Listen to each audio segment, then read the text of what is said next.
Visit OnTableTop.com and comment on all 3 days of the Flames of War Bootcamp to be in with a chance of winning one of 3 Flames of War bundles.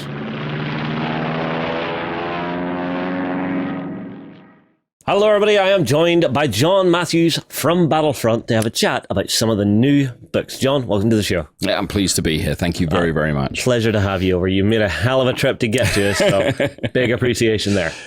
Right, brass tacks. We have 3 books in front of us to look at. Which one are you feeling for this video? Well, seeing as it's close to me, let's start with Colours of War. All right, pass it here. So what exactly is the Colours of War book? Colours of War really is the book that just helps you through with painting your armies. Mm-hmm. The big difference to this one versus the Art of War, which is the older version of it, is this one also has Team Yankee in it. Ah, I see. So you've got lots of stuff in here. So you've got some preparation tools, advice on that, how to actually work with some green stuff in here as well, which is nice. We've really tried to put in, if you can think of needing to do it, we've tried to cover it in here as much as we possibly can. Mm-hmm. And then do you go through different camo schemes? Yep. For each nation, it's got the paint schemes that they will be using set out in the sections. Mm-hmm. So as you can go there, it helps you with the tracks, putting on the decals, anything, again, that you might want to. Plus, some advice on if you can't think of what you want to paint it, here's a colour scheme that you could possibly use. Mm-hmm. And then you've got a full list of colours in here. Yes. Is there a particular range you would recommend people use for painting? Yes. I would say that the best colours on the market are Vallejo. They have been around. They have really put their time and effort into matching historical colours. Mm-hmm. There are other paints that do as well, but at the moment we are definitely with the Vallejo range, which is what is recommended in this book. Mm-hmm. Yeah, no, I always love these things, even just for something to have on the coffee table. If I'm just sitting at home waiting on someone to turn up, I'll pick up a book like this and just have a little flick through, even just for a little bit of inspiration. And that is really one of the aims for it, is absolutely, you just might see a colour scheme on a tank that you hadn't thought of, and suddenly there's your new answer for your army. That, and it's great for just giving you ideas for techniques that you've never maybe tried before. Because like one thing I always do, so I have a very simplistic painting scheme whenever I paint anything. So I do color prime, block out my colors, give it a wash, and I'm table ready. Yep. But there are some models out there that you just look at and go, I really want to do a little bit more to that. So having something that's going to give you a little signpost there, definitely worthwhile having. And helps you with the bits that could be, you consider difficult. So for example, I actually suffer with washes, especially on flat surfaces. I know, puddling.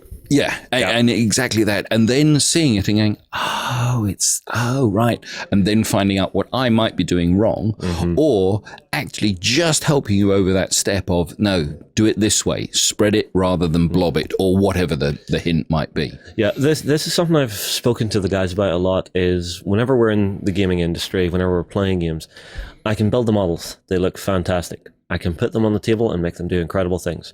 Can I paint them to the box standard? Not yet, but I need to put the work in for it. Yeah. I think that's the key. Yeah, I think it's also is the element of rush. Is, suppose in modern days, everybody's trying to rush to get there. Well, modeling and hobbying takes a bit of time. Seeing your clientele here, you're looking at it, and it's great to see that you've got youngsters, one I was just chatting to, 16. And interesting, I'm talking to him with 40 odd years worth of hobby knowledge. Yeah. And the things that he hadn't considered yet, where you just go, no, use your scalpel knife this way. Yeah. And you can just see it as a revelation on, I'd never thought of using the blade like that. Is that the blonde one? No, the little dark-haired one. Oh, that's Ethan. Yeah. Lovely little chap. And again, just being able to pass on some of the knowledge is what these books are all about. Is, if you think of education, a lot of it comes down to is passing on the way that you learn, is demonstrating doing this, and then those people learn it way quicker than I did. I always joke and boast that I have 27 scars down this finger because I've cut myself so many times and going, well, if I can pass on, no, you don't cut towards you. Maybe I'll save somebody only having 23 scars down their finger. Job done. I get that myself, because the young fellas that we have in here in the local club, whenever they came in, they had never gamed before. They had never modeled before. I mean, one of them took a tank away, cut it off the sprue with kitchen scissors. Yeah. But why wouldn't you? Yeah, you just think, I need to get it off the sprue. And when he brought the tank to me, I looked at it and I cringed a little bit because there were bits of gate everywhere. Yep. And I just said, like, just pass here, let me show you how you should be cleaning this as you go. And I whizzed around the tank very quickly and just took off all those extra little bits, smoothed out some areas, drop of green stuff here where, the thing had pulled out and he got a hole in the tank. And it's getting them to that stage where they have those very basic skills. I mean, like, it's something I want to do at some point, is just run an event where it's just the basics. Yes. Here is the very core of what you should be doing. And that's useful for a refresher for veterans too. Absolutely. One of my pet peeves is the twisting of plastic sprues. And you have this bit, and of course it is some, then don't trim it again. And of course I am being very draconian here, going, maybe my OCD's kicking in or whatever it happens to be. But of course then when they do a delicate piece and they use the same method, and then they wonder why their machine gun snapped in half. And it's like, no, you should do that. I mean, one of the things to often teach is, well, you don't actually cut the part, you cut the sprue. Yes. Because that takes away the pressure when you put your clippers through. Of course, you're creating pressure on here. Yeah, you're snap pushing in it the back middle. off itself. Yeah. So you take the two bits here, snip them off, and then when you go, the pressure will push the piece apart. Your machine gun's perfect. Yeah. But sometimes you need trial and error to learn that. It's one thing I notice you guys do a lot with your kits. You always double down on things that are delicate like that, like the machine guns. Yeah. And that's something I really love, because the number of times that I've seen folks just come in and go, okay, snip, damn it, I broke a fine piece, I now have to try and glue this together again. Having a spare for another shot, great idea. But you can't do it with all pieces. So something like otherwise you give them two kits. The Hind helicopter, for example, the rails for that are very delicate. And of course, it is if you cut at the ends so you can take the pressure away, they'll come out perfectly. Yeah. But you have to have learnt that or been taught it, sort of thing. Yeah. So this again is what we're trying to do with this book and helping there. But it does focus more on the painting than anything. Oh, you have all your markings. Yes.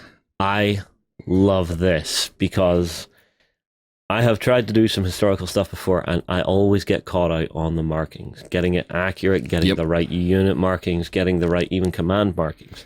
So having a guide to that is very useful. And of course, to scorn some people, of course, you will always meet that chap in a tournament or something that will then tell you that you've got all your tanks wrong.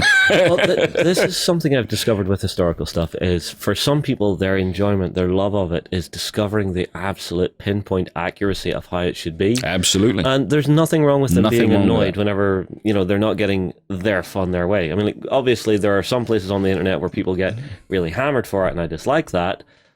But if you're enjoying it together, let things go, is what I would say.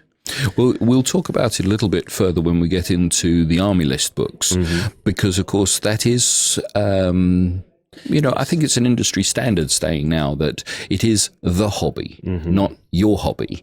And that applies to us and other game systems. Yes. And, of course, you have always got the give and take of, if you have one of my particular irritations is the Pink Panther army. I see it about, I would say, twice a year. And it always comes up with a chap that thinks it's unique. I've painted all my Panthers pink. Yeah. And yet, yes, I've only seen this 8 times, but carry on. But of course, what he's not taking into account is, if you are a chap or a lady who is very much into representing a historical force, you are now actually forcing that person to fight your Pink Panthers. Yeah, well, there's a certain social contract whenever you come to the table for a historical game. Yes. You and your opponent both need to make sure you both understand what you're wanting to get from it. Myself, personally, I don't do this regiment from this area, from this battle line. I go a little bit more Hollywood with my stuff. Yeah. So that allows me to have a lot more flexibility in what I build in a list. But obviously you're going to have someone look at it and go, well, no, you shouldn't have had that big unit of tigers there. They weren't fighting here. But that's just the give and take you have between gamers. Yes.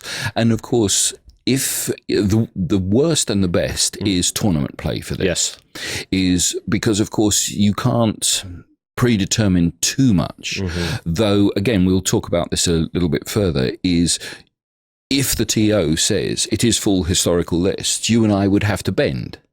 And then sometimes, of course, if there isn't that restriction, I feel historical should bend a little bit and go, it is only a game for today. You know, nobody's really dying. You know, the brave gentleman who did that, well, they did that for really freedom. So let's keep that in mind. It's why I can understand some of the more historical minded folks getting a little bent out of shape for it, because for them it is a representation of something that's very serious, very close to their hearts. But I mean, like, it's at the end of the day, we are playing by soldiers.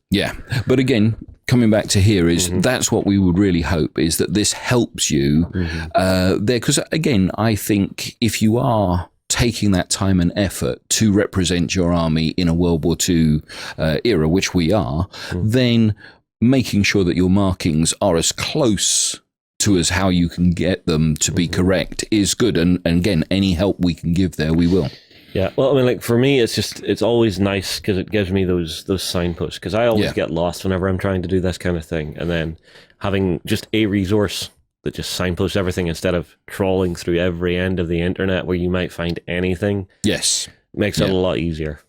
Absolutely. Anything else for the book? And just getting, so you just seen, and then, you know, about halfway through, it goes into Team Yankee and the modern era, which again does the things, but I mean, some of this particular one, I think this is called the Berlin paint scheme, is just phenomenal. I couldn't paint that myself, but I would love to be able to. Well, again, this is something that John does a lot. He, a while ago, actually did a whole series on different methods for painting tanks. Oh, right. Yep. So I think we called it the Tank God series. Cool. But there's always ways and means, and there are so many people out there doing tutorials online. You know, go to YouTube, just hunt down, you know, Flames of War painting tutorials. There are some fabulous painters out there, and some of the work they do just blows me away. Yes. But a lot of them are really great at actually showing off how that technique's going to work for you. Thank you, John. No, thank you. Oh, no, it's always a pleasure. Everybody, that is Colours of War. So if this is the kind of book that you would like to have on your shelf for whenever you're painting your armies of Flames of War, drop it in the comments below. Myself and John will move on. We'll see you again soon. Visit OnTableTop.com and comment on all 3 days of the Flames of War bootcamp to be in with a chance of winning one of 3 Flames of War bundles.